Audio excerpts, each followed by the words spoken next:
सभापति महोदय, सदन में महामहिम राज्यपाल के दिए गए अभिभाषण के प्रति उनका आभार प्रकट करते हुए अपनी बात को समाप्त करता हूं। धन्यवाद। जय हिंद। मुझे बोलने का अवसर दिया, इसके लिए दिल की गहराइयों से धन्यवाद।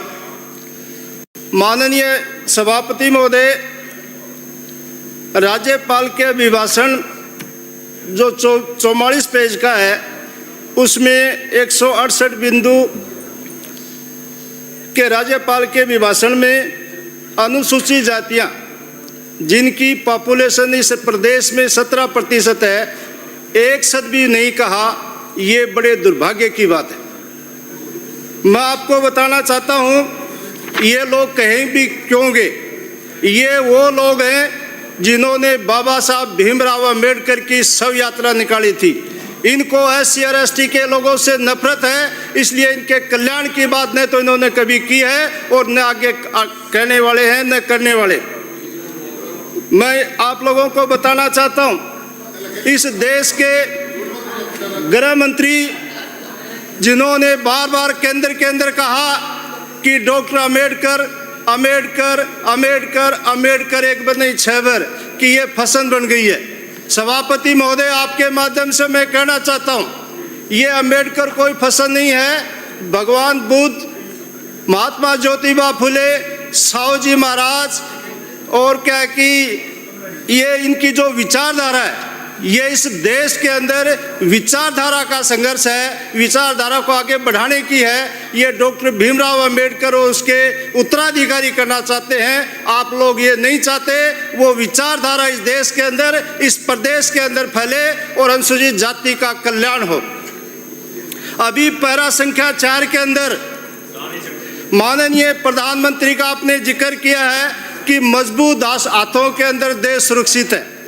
आज का मैं भास्कर और राजस्थान पत्रिका पढ़ रहा था, उसके अंदर बड़े क्या कि हेडिंग छपे, मैं साथ भी लेके आया हूं और ये लिखा है कि भारतीयों को अमेरिका की सेना के विमान से किस प्रकार से हाथों के अंदर हथकड़ियां, पैरों के अंदर बेड़ियां डाल के यहां भेजा गया। इससे शर्मनाक वाकया क्या कि 1947 के देश आजाद होने के बाद में आज तक नहीं हुआ।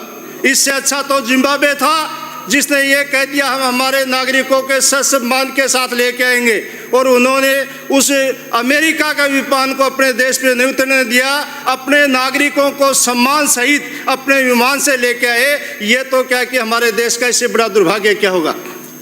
आगे मैं आप लोगों को बताना चाहता हूं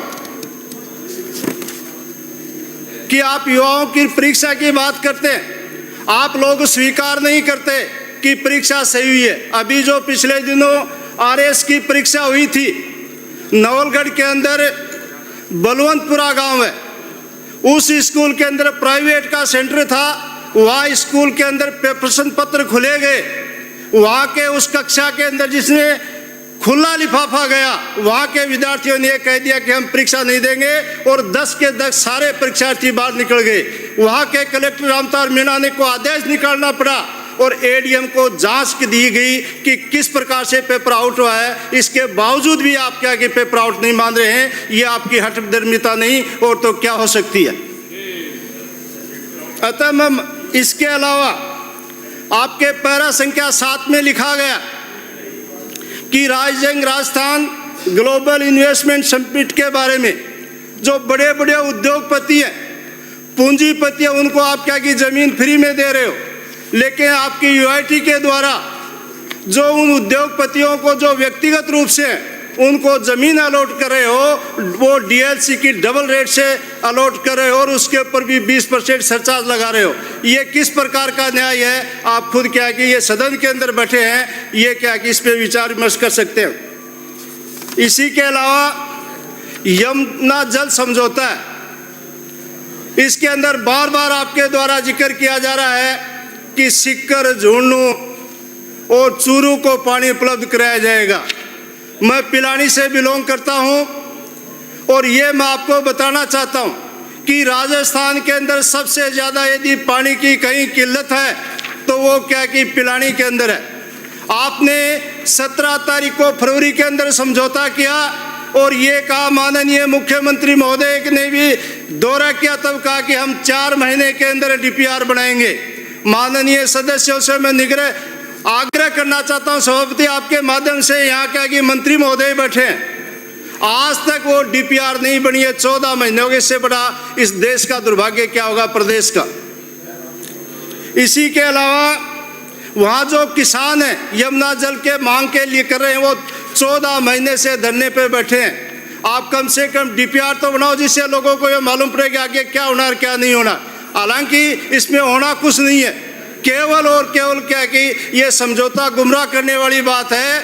हरियाणा की सरकार ने ये कहा है, यदि बरसात के समय बाढ़ आएगी और अक्षेष पानी बचेगा तो हम देंगे, अन्यथा क्या कि पानी नहीं देंगे। आप इसका हर बार क्या कि गुणगान करो कि हमने ये कर दिया, ये कर दिया, इसमें कुछ नहीं होना है। ये क्या कि देश का दुर्भाग्य, प्रदेश का। मैं पानी की समस्या का, माननीय मंत्री महोदय बैठे हैं, पिछले बार जब बजट की बात हुई थी तो मैंने इसी सदन से कहा था कि पिलानी एक ऐसा क्षेत्र है जिसके अंदर सबसे ज्यादा पानी की समस्या है। जिस प्रकार से बीमार आदमी होता है, उसके अंदर सबसे सीरियस आदमी होता है, उसको ICU में भर्ती करना पड़ता है, तो पिलानी की स्थिति पानी के अंदर ICU के तहत है। माननीय मंत्री महोदय ने यह कहा था कि हम आपकी पिलानी विधानसभा क्षेत्र के अंदर जितने ड्राई ट्यूबवेल हैं उनके अगेंस्ट मैं सारे सैंक्शन कर दूंगा। तो आपके माध्यम से मंत्री महोदय से मैं पूछना चाहता हूं, 6 महीने के अंदर आपने एक ट्यूबवेल सैंक्शन नहीं किया, इससे ज्यादा शर्म की बात क्या हो सकती है इस प्रदेश के लिए। इसी के साथ आपने जो 5 ट्यूबवेल विधानसभा क्षेत्र के अंदर दिए थे, वो मेरे आज तक एक ट्यूबवेल आपने सैंक्शन नहीं किया। माननीय मंत्री महोदय, ये बड़े शर्म की बात है। तो मैं माननीय मंत्री महोदय से ये कहना चाहता हूं कि पिलानी की जनता पानी के अभाव में क्या कि पलायन को मजबूर है, आप उसको प्राथमिकता से ये कार्य करें। आपने वहां मीटिंग की थी, सीकर, चूरू, झुंझुनू के सारे अधिकारियों को बुलाया था और ये कहा था कि मेरे को 3 दिन के अंदर DPR बना के दो, इस पिलानी के कुंभाराम से जोड़ने का मैं काम करूंगा। धन्य उन अधिकारियों ने जिन्होंने 3 दिन के अंदर DPR बना के माननीय मंत्री महोदय को दे दी, 35 करोड़ 83 लाख की। लेकिन बड़ा दुर्भाग्य है, आज तक उस DPR पे कोई काम नहीं हुआ। ये इस सदन के अंदर करनी और कथनी के अंदर कितना अंतर आप लोग देख रहे हैं। ये करें कि हमने जो घोषणाएं की थी उसका 85% पूरा कर दिया। आप ये खुद देख सकते हैं कि 1% इन्होंने कार्य नहीं किया। आज वहाँ की जनता पानी के लिए त्राई त्राई कर रही है। ट्यूबवेल वो दिन प्रतिदिन सूखते जा रहे हैं। गांव में पीने के लिए पानी नहीं है। एक ढाणियों के अंदर 1000 रुपये में टैंकर आता है। तो आपके माध्यम से सभापति मैं कहना चाहता हूं कि उस क्षेत्र को प्राथमिकता से किया जाए तो आपकी बड़ी क्या की मेहरबानी होगी। पॉइंट ये जनस्वास्थ्य मंत्री जी यहाँ बैठे, आपके माध्यम से पानी की मैं बात करना चाहूँगा। अमृत 2 योजना के अंदर इन्होंने ये कहा था कि मैं पिलानी और चिड़ावा के लिए 10 करोड़ 8 करोड़ की योजना सैंक्शन करता हूं। अभी 6 महीने व्यतीत होने के बाद में 1 रुपये का कार्य किया कि उस पिलानी विधानसभा क्षेत्र के अंदर नहीं किया। इससे बड़ा दुर्भाग्य और शर्म की बात क्या हो सकती है।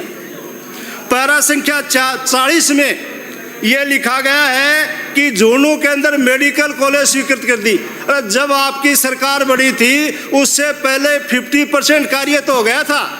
कम से कम राज्यपाल महोदय से झूठ तो मत बुलाओ, सदन के माध्यम से पूरे राजस्थान की जनता सुन रही है। पैरा संख्या 60 के अंदर किसानों की खुशहाली की बात कही गई है। मैं आपसे यह निवेदन करना चाहता हूं कि मेरी पिलानी विधानसभा के क्षेत्र के अंदर किसानों को फसल का जो मुआवजा दिया जाता है वो अब तक भी क्या कि बाकी पड़ा है। तो जल्दी से जल्दी वो मुआवजा क्या कि दिया जाए। और रिश्वत की बात, खेतरी SDM 20 बीघा रिश्वत लेते हुए पकड़ा गया। इससे बड़ा दुर्भाग्य इस प्रदेश का क्या होगा। इतनी बड़ी क्या कि रिश्वतें चल रही हैं।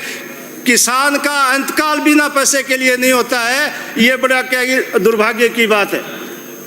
पैरा संख्या 96 के अंदर गुणवत्तापूर्ण शिक्षा की बात की गई है। सभापति, मैं आपके माध्यम से शिक्षा मंत्री को मैं कहना, शिक्षा मंत्री महोदय जी सुनिए, आपने जब यहाँ ज्वाइन किया था शिक्षा मंत्री के रूप में तो यहाँ नामांकन 99.3 लाख था और आज वो घट के 75 लाख रह गया है।